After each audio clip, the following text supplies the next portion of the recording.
Boa tarde a todos. Eu sou Michele, trabalhadora do GPEC, do setor doutrinário, do atendimento fraterno.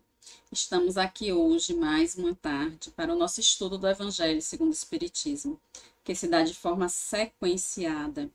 E hoje vamos dar continuidade ao nosso capítulo 15, Fora da caridade não há salvação.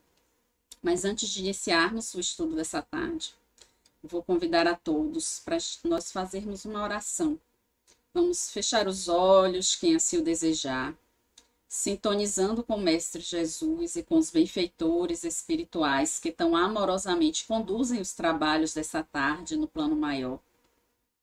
Que possamos todos estar em sintonia, imbuídos de bons sentimentos, que possamos nos nutrir com as palavras que serão lidas hoje à tarde, nosso estudo, e nos fortalecer para que possamos ter coragem para seguir adiante e cada vez mais persistir nessa nossa jornada. Que assim seja. Bem, o nosso capítulo Fora da Caridade não há salvação é o capítulo central do Evangelho segundo o Espiritismo. Segundo o Haroldo Dutra Dias e Arthur Valadares, eles o comparam a um pergaminho. Quando você abre o pergaminho, a parte que você primeiro lê, a parte que é considerada mais importante, é justamente o centro. E Fora da Caridade não há salvação está colocado numa região central do Evangelho segundo o Espiritismo. É um dos capítulos que Kardec intitula, com suas próprias palavras. Ele não retira, nem da Bíblia, nem do Novo, nem do Velho Testamento. E nós vamos ler hoje dois trechos. O Fora da Igreja não há salvação, que é o item 8 desse capítulo, e o Fora da Verdade não há salvação, que é o item 9. O item 8, Fora da Igreja não há salvação, nos diz Kardec, enquanto a máxima, fora da caridade não há salvação, assenta num princípio universal e abre a todos os filhos de Deus acesso à suprema felicidade, o dogma fora da Igreja não há salvação se estriba não na fé, fundamental em Deus e na imortalidade da alma. Fé comum a todas as religiões, porém numa fé especial, em dogmas particulares. É exclusivo e absoluto. Longe de unir os filhos de Deus, separa-os. Em vez de incitá-los ao amor de seus irmãos, alimenta e sanciona a irritação entre os sectários dos diferentes cultos, que reciprocamente se consideram malditos na eternidade, embora sejam parentes e amigos esses sectários. Desprezando a grande lei de igualdade perante o túmulo, ele os afasta uns dos outros, até no campo do repouso. A máxima, fora da caridade não há salvação, consagra o princípio da igualdade perante Deus e da liberdade de consciência, tendo-a por norma todos os homens são irmãos. E qualquer que seja a maneira, porque adorem o Criador, eles se estendem as mãos e oram uns pelos outros. Com o dogma fora da igreja não há salvação, anatematizam-se e se perseguem reciprocamente, vivem como inimigos. O pai não pede pelo filho, nem o filho pelo pai, nem o amigo pelo amigo, desde que mutuamente se consideram condenados sem remissão. É, pois, um dogma essencialmente contrário aos ensinamentos do Cristo e à lei evangélica. Esse dogma ele foi cunhado pela igreja no sentido de não perder os seus fiéis para outras denominações religiosas. Então, eles repetiam esse dogma como se você não for da igreja, no caso a igreja católica, você não será salvo. E o que seria essa salvação, que é dita aqui? Na verdade, na época, a igreja católica, você teria que cumprir uma série de rituais, teria que se confessar e automaticamente, se você cumprisse tudo aquilo dentro da igreja, você teria direito ao reino dos céus. Kardec, ele contesta, esse dogma da igreja e ele explica que esse dogma ele é separatista. Ele separaria, na verdade, por um critério único que seria estar ou não na Igreja Católica. E iria de encontro à verdadeira caridade, que ele nos traz já nesse capítulo, ele constrói o raciocínio já nos trazendo no começo desse capítulo o maior mandamento, a lei de amor. Quando o fariseu pergunta a Jesus, mestre, qual o maior mandamento? E Jesus o responde: amar a Deus sobre todas as coisas e ao próximo como a ti mesmo. E Kardec ainda continua com esse raciocínio, nos trazendo a parábola do bom samaritano, neste capítulo, no começo deste capítulo, onde ele considera o samaritano como aquele que, apesar de não seguir todos os mandamentos da época, os preceitos considerados, né, pelos judeus, os 613 preceitos, ou seja, na parábola do bom samaritano, o samaritano ele não estava dentro da igreja católica, por assim dizer, mas foi aquele que foi tomado de compaixão e foi o único capaz de auxiliar o homem que estava caído ao chão. Por esse dogma também, ele não teria a obrigação. Porque se o homem, quem era o homem, ele não saberia. O homem estava ao chão, estava desnudo, então na época você reconhecia as pessoas por suas vestes, para saber se era judeu, se não era judeu.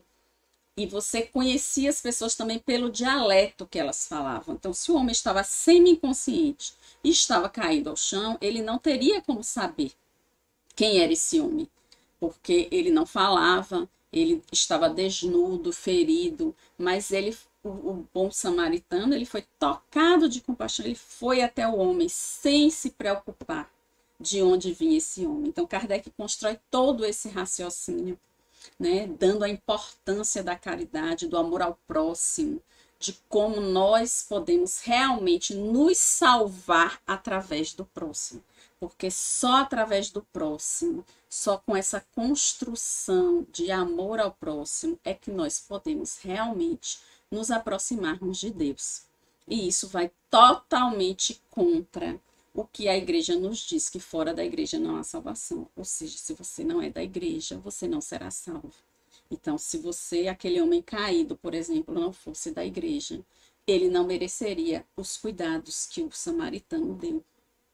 Então, aí Kardec ele constrói todo esse raciocínio nesse capítulo e justifica, né, essa frase da igreja, né, dizendo que não, que realmente fora da caridade não há salvação. Em nenhum momento ele diz fora do espiritismo não há salvação. Como disse Chico, né, se houvesse essa frase fora do espiritismo não há salvação, eu teria pulado fora, né, uma frase que dizem, atribuem a Chico Xavier. Então, é importante que nós tenhamos consciência de que, na verdade, o que nos leva à salvação, o que é a salvação para nós espíritas, né? Não é um ritual, não é acreditar em Jesus e ficar salvo, não é cumprir penitências, não é realizar sacrifícios ou pagar promessas. Não, a nossa salvação, como bem nos diz Emmanuel, está no nosso caminho de autoiluminação. Então, à medida que nós vamos evoluindo enquanto espíritos, né, encarnação após encarnação, nós vamos galgando, né, em direção à evolução, ao melhoramento individual. Isso sim é o conceito de salvação, autoiluminação, como nos diz Emmanuel. E não a coisa mágica de que eu morri, cumpri aquele ritual, fui para o céu. Ou se eu não fiz aquilo, não cumpri aquele ritual, eu fui para o inferno, para o purgatório. Então, esse é um pensamento, entre aspas, como se fosse um pensamento mágico. Não é nisso que nós cremos, que nós temos participação efetiva, né? Somos, na verdade, os atores principais responsáveis por essa salvação, que é uma salvação que deve ser construída dia a dia, encarnação após encarnação. E, dando seguimento ao nosso texto, Kardec complementa, fora da verdade não há salvação, porque à época tanto existia uma grande, né, entre aspas, uma grande polêmica com a Igreja Católica.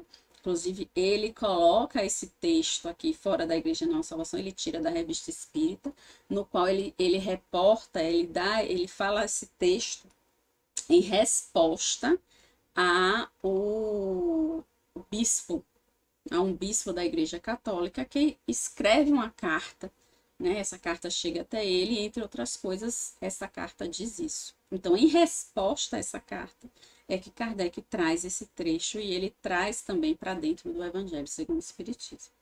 E fora da verdade não a salvação, porque a época era uma época que a filosofia, a ciência estava muito forte, estava surgindo muito forte, né? Contra os tempos de trevas, onde a igreja dominou. Então, os cientistas, os filósofos, eles criam que a verdade que era a salvação. Então, eles tudo que fosse religioso, fosse atribuído a Deus, eles refutavam. E Kardec traz esse texto também para poder responder a essa situação vigente à época. Então, diz o item 9, fora da verdade não há salvação, equivaleria ao fora da igreja não há salvação. Seria igualmente exclusivo, porquanto nenhuma seita existe que não pretenda ter o privilégio da verdade. Que homem se pode vangloriar de a possuir integral, quando o âmbito dos conhecimentos incessantemente se alarga e todos os dias se retificam as ideias? A verdade absoluta é patrimônio unicamente de espíritos da categoria mais elevada, e a humanidade terrena não poderia pretender possuí-la, porque não lhe é dado saber tudo. Ela somente pode aspirar a uma verdade relativa e proporcionada ao seu adiantamento. Se Deus houvera feito da posse da verdade absoluta condição expressa da felicidade futura, teria proferido uma sentença de proscrição geral, ao passo que a caridade, mesmo na sua mais ampla acepção, podem todos praticá-la. O Espiritismo, de acordo com o Evangelho, admitindo a salvação para todos, independente de qualquer crença, contanto que a lei de Deus seja observada, não diz fora do Espiritismo não há salvação. E como não pretende ensinar ainda toda a verdade, também não diz fora da verdade não há salvação. Pois que esta máxima separaria em lugar de unir e perpetuaria os antagonismos. Ou seja, a Kardec aqui, ele foi de extrema sensatez, né? Ele coloca que nem dentro do Espiritismo nós temos conhecimento de toda a verdade. Na verdade, né? Desculpa, Leonardo, nem você tem conhecimento de toda a sua verdade, porque a gente não tem conhecimento pleno das nossas encarnações anteriores. Nós podemos ter uma vaga ideia, né, dependendo do que nós vivemos hoje, atualmente, de como nos portamos anteriormente, mas nós não temos esse acesso a toda a verdade que aconteceu nas nossas vidas, muito menos a verdade absoluta. Nós temos um pequeno conhecimento da verdade que nos é dado conhecer, como é dito no Livro dos Espíritos, de acordo com a nossa evolução espiritual, com o nosso adiantamento moral.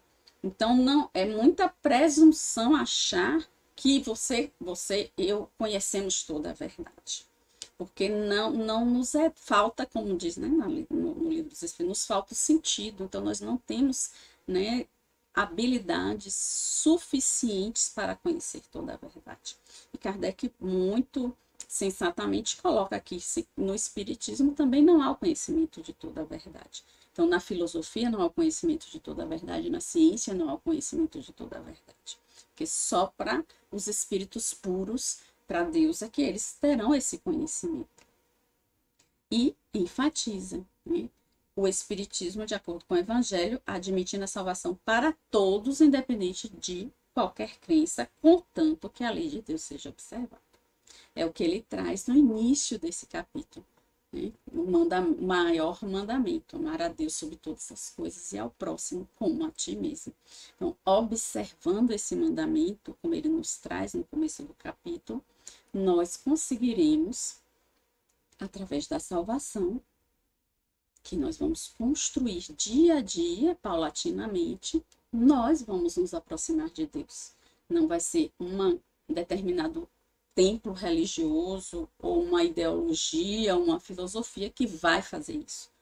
Quem é responsável pelo nosso destino somos nós mesmos, com os nossos atos, nossas atitudes, independente de qual religião ou de qual crença eu esteja inserido, independente de eu estar na Igreja Católica, de eu estar no Espiritismo, eu vou ser responsável por estar construindo, né, aos poucos, digamos assim, essa verdade. Então é isso, meus irmãos, que eu queria deixar essa reflexão aqui hoje. E vamos encerrar o nosso estudo fazendo mais uma vez uma oração. Quem quiser fechar os olhos, se assim o desejar, vamos pedir ao Mestre, amado Jesus, aos nossos benfeitores espirituais, que nos abençoem, que possamos ter uma semana tranquila, uma semana produtiva. Vamos aproveitar esse momento que estamos aqui todos reunidos para fazer uma vibração, para vibrar pelos nossos familiares, por todos aqueles amigos queridos. Vamos vibrar por todos da nossa cidade, do nosso estado, do nosso país. Vamos vibrar pelos trabalhadores do GPEC e vamos vibrar para que nós possamos cada vez mais construir esse caminho que nos vai levar à salvação. Que assim seja.